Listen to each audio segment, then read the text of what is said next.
Travels by Broomstick comes to you from South Wales, the land of the dragon. Oh, and sheep. We got lots of sheep. Welcome to all you good people out there in podcast land. So, let's get the broomstick out the garage, and off we go.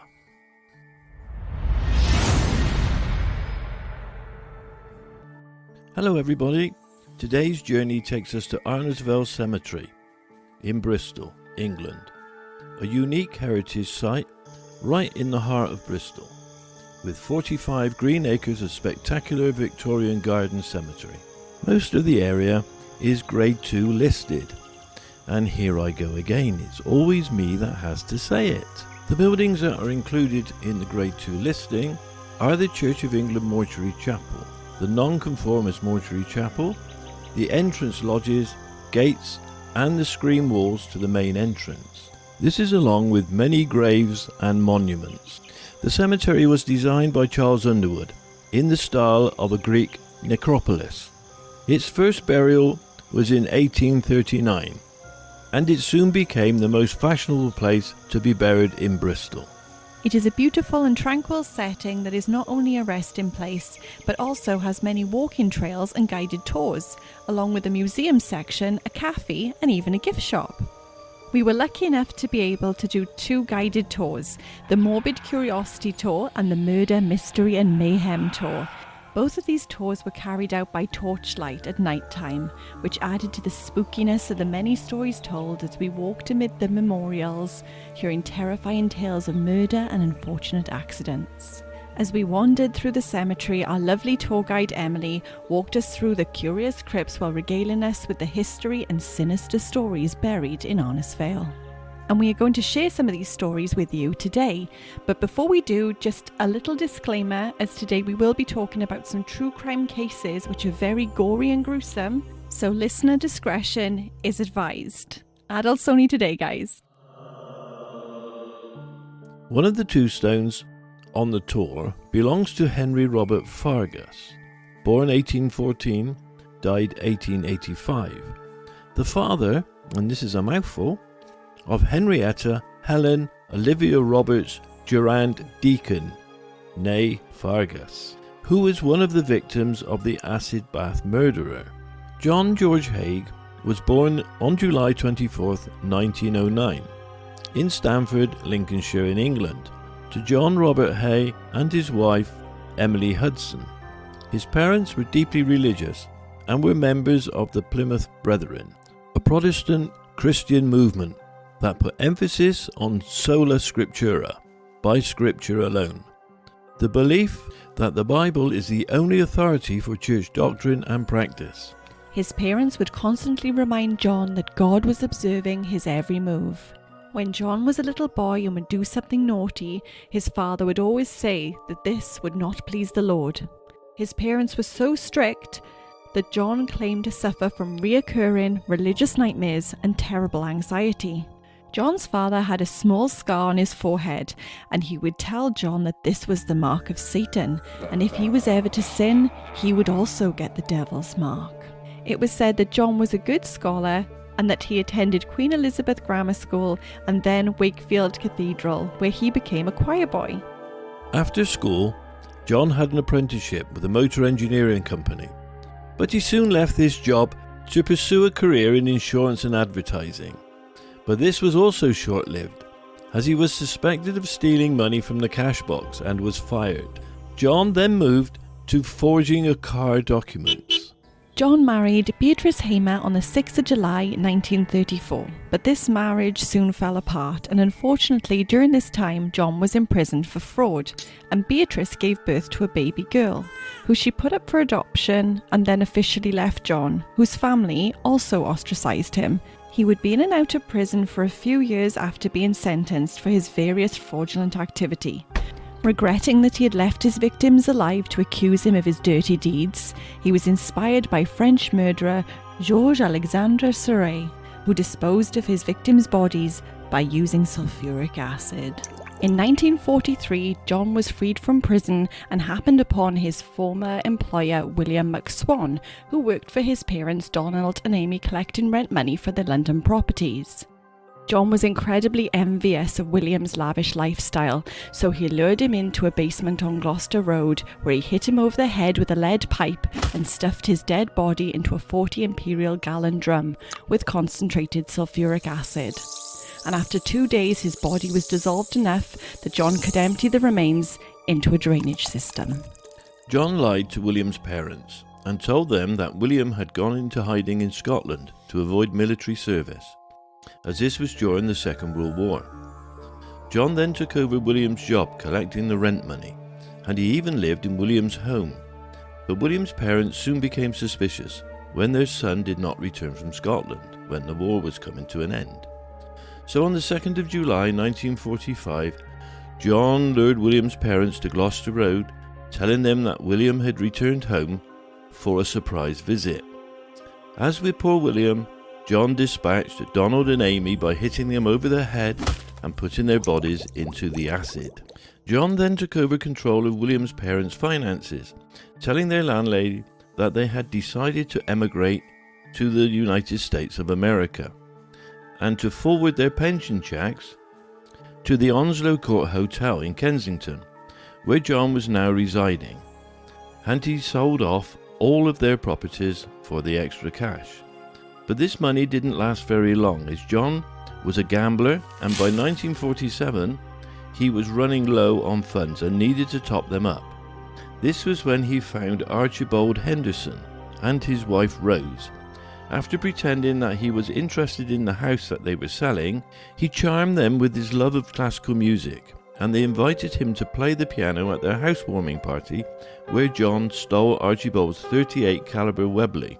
Over the following year, John worked his way into their social circle and set up a new workshop at Leopold Road in Crawley in West Sussex, moving his 40-gallon drums of sulfuric acid from Gloucester Road on February the 12th, 1948. John lured Archibald Henderson to his new workshop on the pretense of showing him a new invention. But as soon as they arrived, John shot Archibald in the head with his own stolen revolver. John then lured Rose Henderson to his workshop by telling her that her husband had fallen ill, and as soon as she arrived, he shot her too, moving them both into separate drums of acid. And after disposing of the Hendersons' bodies, he once again forged documents and sold off all the possessions, collecting the money. This money he needed to pay off his debts. John Haig's next victim was the daughter of Henry Robert Fargus. This was Henrietta Helen Olivia Roberts Durand Deacon, a 69-year-old widow of solicitor John Durand Deacon. Henrietta, like John Haig, was staying at the Onslow Court Hotel, and after a few friendly conversations, she mentioned that she had a wonderful idea for artificial fingernails.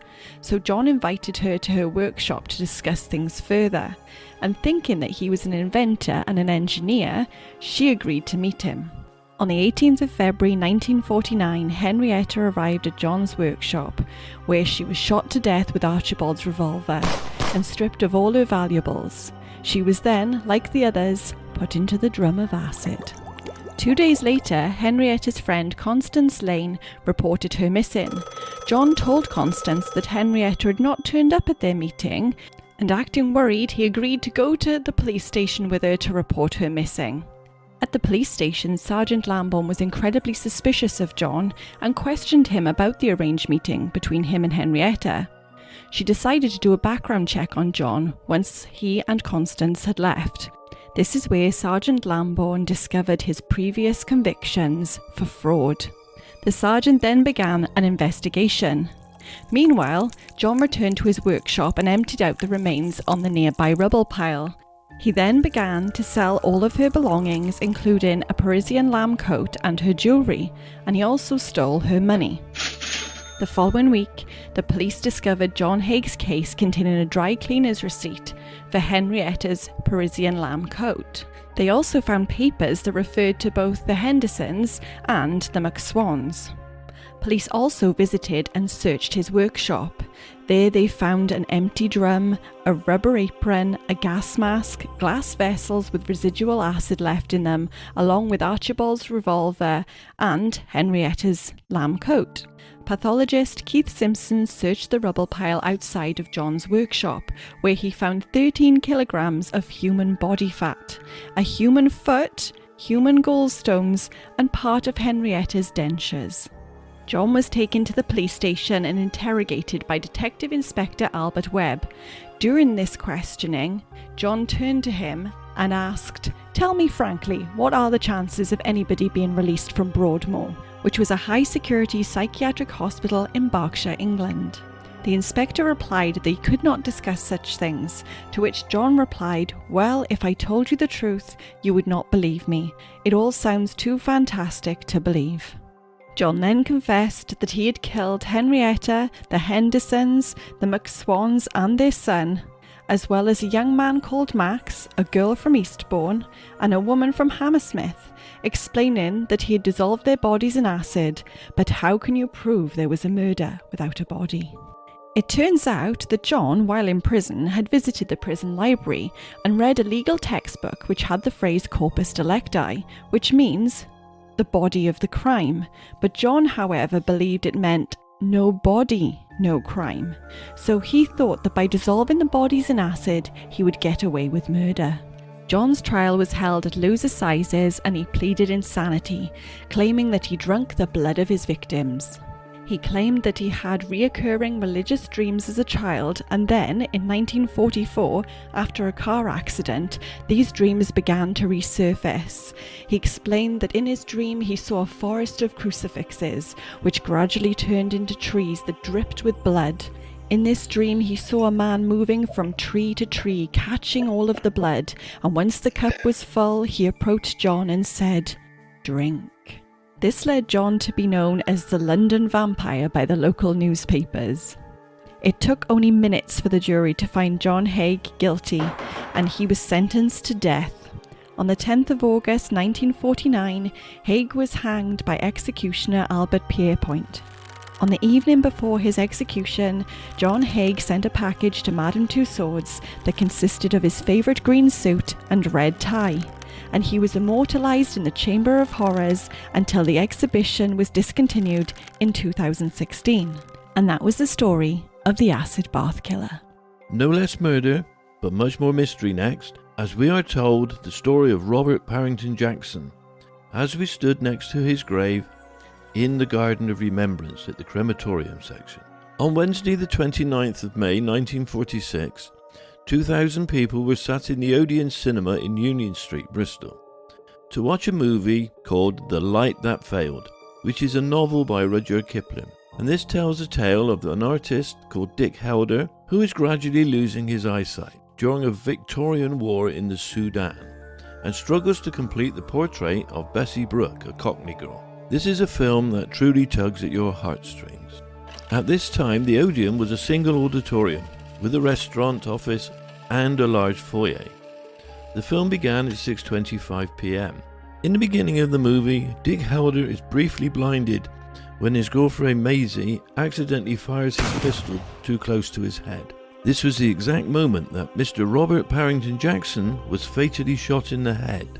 He was discovered sprawled on the office floor, groaning and bleeding from a head wound, and slowly losing consciousness by the cafe supervisor between 6:40 and 6:45 p.m. and was taken to the Bristol Royal Infirmary, where he sadly never regained consciousness. He died at the hospital with his wife by his bedside, leaving behind a 4-year-old daughter. 33-year-old Robert Parrington Jackson had only just returned to work after spending 6 years in the Royal Navy. He had been the manager of the Odeon Cinema from 1939 and had even acted in films himself, as well as being on the radio. Detectives from the nearby Bridewell police station came on foot to investigate, and as 2 uniformed officers guarded the office, the screening of the movie continued. At the end of the movie, the officers watched as moviegoers left, looking out for anyone acting suspiciously. Superintendent Fred Carter of Bristol Constabulary took charge and started looking for a motive, wondering why anybody would want to harm Robert Parrington Jackson.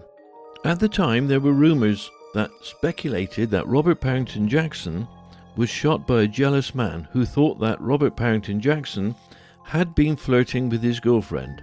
Others gossiped that he could have been the boyfriend of an usherette who had become pregnant by him.